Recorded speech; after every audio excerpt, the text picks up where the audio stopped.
Everything came to a halt for a few days recently as a horrific wildfire swept through our region.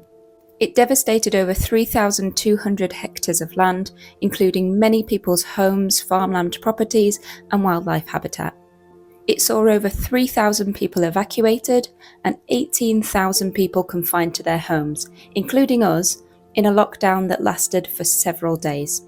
Firefighters and volunteers fought tirelessly, day and night, to try and get the wildfire completely under control. Our normal dog walk looks and sounds quite a lot different today. It's about 24 hours since the wildfire started across the river, and during the night it seems that they have split because of the wind direction. So the fire is now travelling in both directions, opposite from each other, and basically we can hear a lot of rescue, we can hear a lot of the helicopters delivering the water. There's been firefighters, the bomberos all night and all day obviously. Roads are closed and we are stuck in the village at the moment. Luckily everything is okay on our side, we're safe for now, we're okay.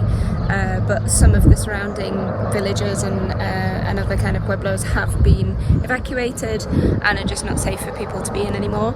So we're just keeping vigilant. We're going to keep an eye on what's going on in the news and our local announcements and just do what we're told. But you can see behind me the sky is just full of smoke, and yeah, it's just a really, really sad situation. The fire did catch on the wind and make it across to our side of the village twice during the blaze, but thankfully there were emergency services waiting already and they got it under control very quickly. We were incredibly lucky, but unfortunately many lost a lot during these fires. The firefighters worked for another 2 days to get it completely under control, with one sadly losing his life during the assist. Thankfully, by this morning, everything is looking a lot calmer. I've been reading the news this morning and it seems that the fire is much more under control than it was yesterday, so we're really glad about that. It's great to hear that the firefighters have been working so hard all night and all the emergency services, and everything seems to be much more under control. There's supposed to be an announcement this morning, I think around about 10 a.m. it's expected, from the bomberos, from the firefighters, and hopefully they're going to announce that everything is much more under control and they can release the confinements of the surrounding villages. Let's see. The air is much clearer and cleaner. It doesn't smell like smoke anymore, which is great. That doesn't necessarily mean that other areas don't have that, just that over here on our side we don't have that anymore, but it could be wind direction. But yeah, you can still see there's a little bit of smoke on the mountain on the other side, and now that the smoke is white, usually that's an indicator that it's the fire burning out rather than the black smoke of when it's a raging fire. So hopefully all is improving and the fire is nearly controlled.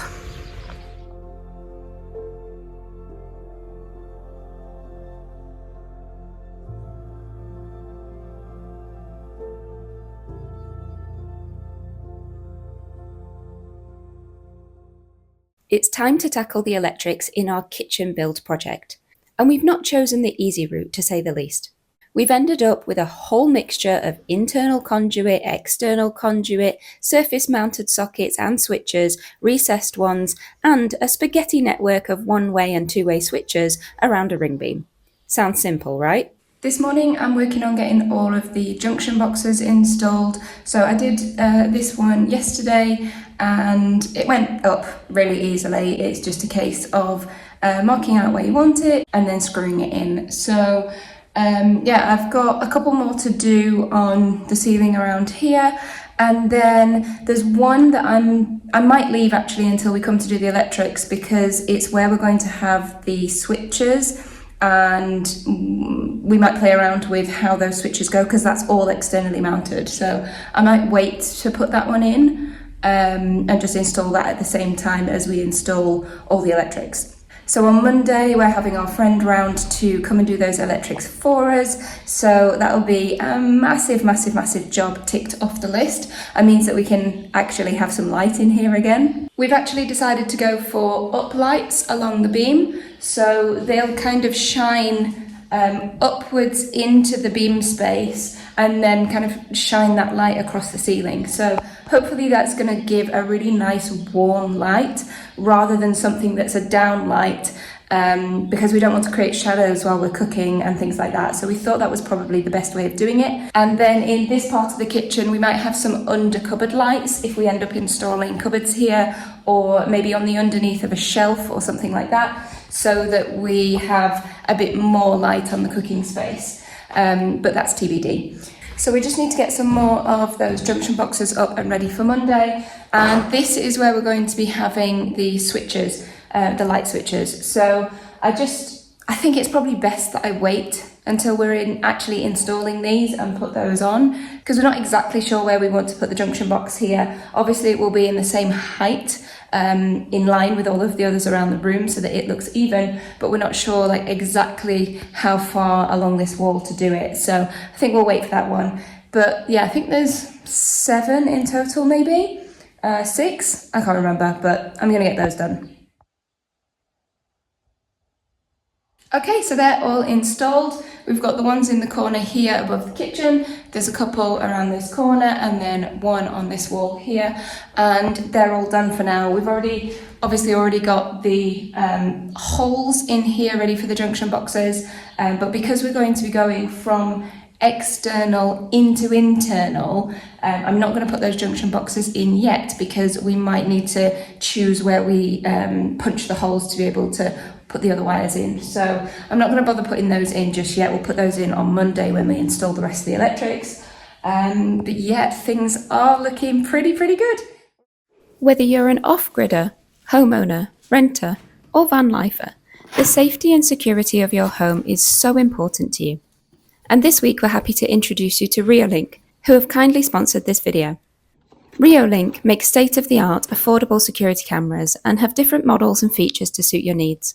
Whether you want to survey your land with a 360 view, or use automatic tracking and real-time alerts to capture unwanted visitors on your property, or simply just keep an eye on your home while you go away on holiday, Reolink have something for you.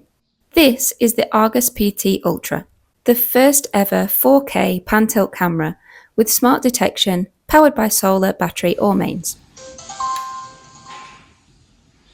Welcome to Reolink. Please install Reolink app and scan the QR code on the camera. It's fast and simple to set up and connects to your Wi-Fi or cellular connection in just a couple of clicks. The app allows you to access and view the camera feed remotely, to control the positioning and movement. And you can even speak through the app to the camera to alert anyone that you know that they're there. Now, since we're using this for our home security, we're obviously not going to show you exactly where we're installing it in the house. But what we can tell you is that we're really impressed with the quality of this product and the feed and footage from the camera. And it's also really easy to control everything from the app. We'll leave a link in the description below so that if you are interested in the Argus PT Ultra or any of the other Reolink products, then you can go to their website and take a look. They have some really great offers on at the moment. Thank you again to Reolink for sponsoring this video.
Yep, that's both.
What's it done to do? Oh, we should get a USB something and check that works as well. Nice.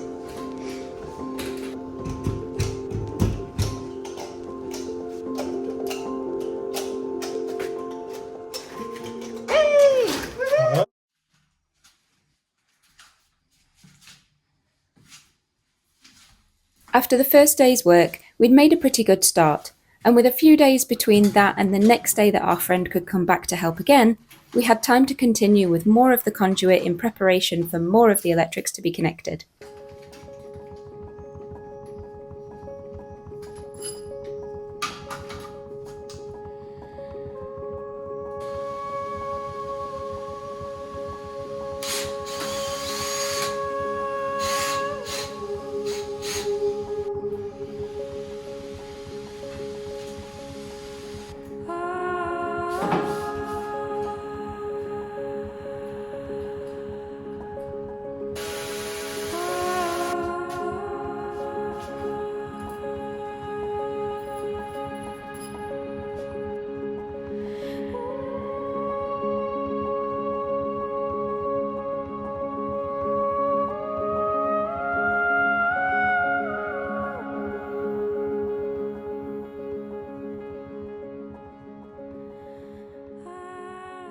Please excuse the fact that I look hot and sweaty and frazzled.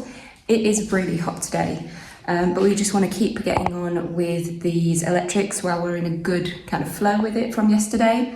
So we did loads yesterday. We got loads of the sockets connected all around here. You can see we've got a light on in the corner and it's not running off an extension or off one of the battery banks. It's actually electric in this room, which is amazing.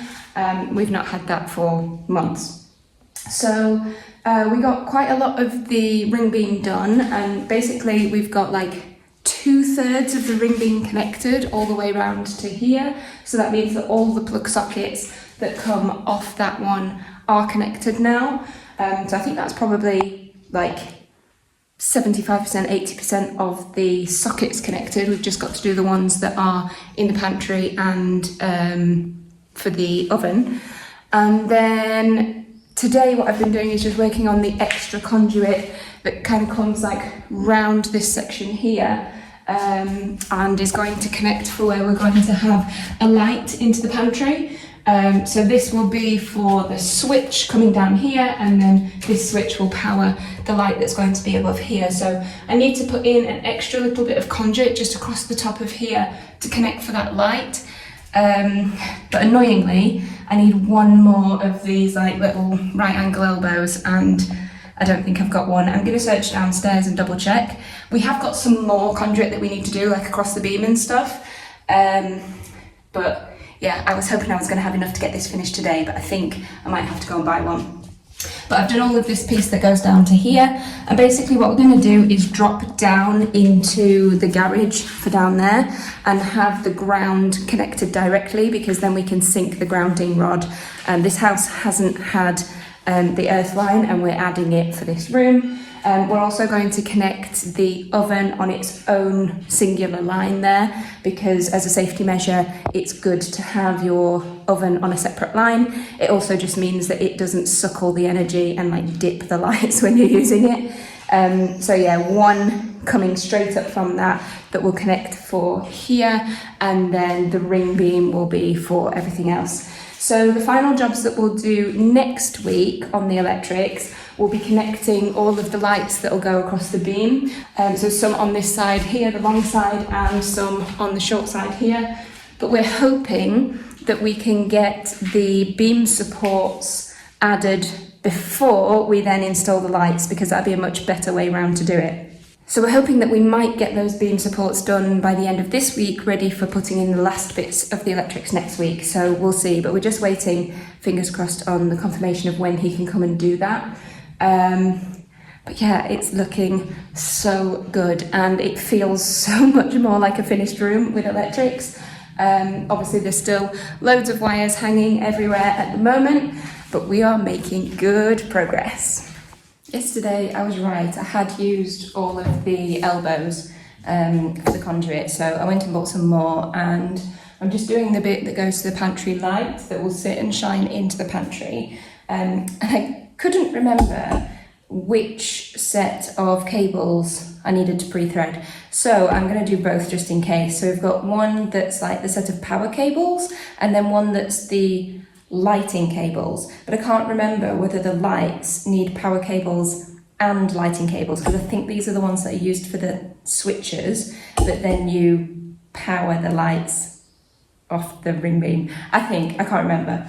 It might just be that we only need these ones, but I thought I would thread both because we can always pull one out. It's easier to pull out a set of cables that's threaded than it is to try and put a set of cables in once everything's already in place.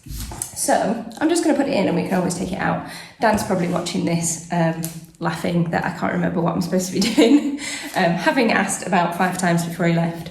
But there we go, I'm just going to do both. You see, this is why it's easier to get one out afterwards. Oh, I don't want to have to use the cable threader, come on. There we go. Where's your friend there? There we go. Okay, well done.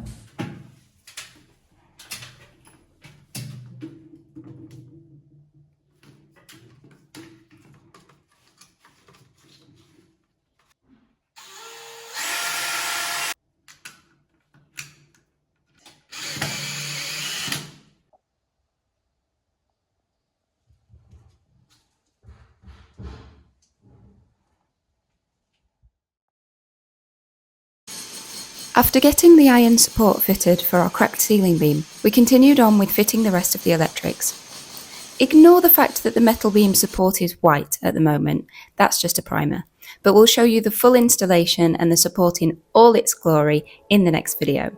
And honestly, it looks so good.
Danny, are you excited to try the lights? Woo!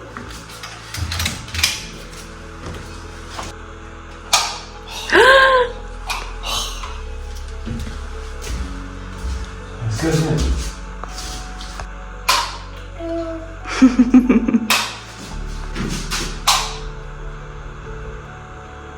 That's it. Yeah, it's really good.